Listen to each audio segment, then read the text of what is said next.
नमस्कार, मी राजेंद्र तिडके आणि आपण पाहत आहात युवा दर्शन न्यूज।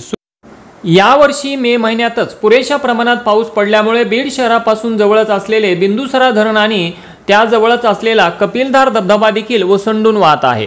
या ठिकाणी आनंद घेण्यासाठी बीड शहरासह जिल्हाभरातून पर्यटक येतात। यावर्षी पावसाळ्याच्या अगोदरच धबधबा वाहत असल्यामुळे सहलीचा आनंद घेण्यासाठी या ठिकाणी तरुण वर्गाने मोठ्या प्रमाणात गर्दी केल्याचे चित्र दिसून येत आहे। परंतु धबधब्याच्या ठिकाणी कोणीही सुरक्षा रक्षक नसल्यामुळे पर्यटनाचा आनंद घेण्यासाठी आलेले तरुण मंडळीही धबधब्याच्या वरच्या भागात जाऊन हुल्लडबाजी करताना दिसून येत आहेत। या हुल्लडबाजीमुळे त्या ठिकाणी मोठी दुर्घटना होण्याची दाट शक्यता असून त्यामुळे प्रशासनाने या गोष्टीकडे वेळीच लक्ष देऊन त्या ठिकाणी हुल्लडबाजी करणाऱ्या तरुणांचा बंदोबस्त करावा अशी मागणी त्या ठिकाणी आलेल्या पर्यटकांकडून होत आहे। युवा दर्पण लाईव्ह साठी आत्माराम वाहवळ, बीड।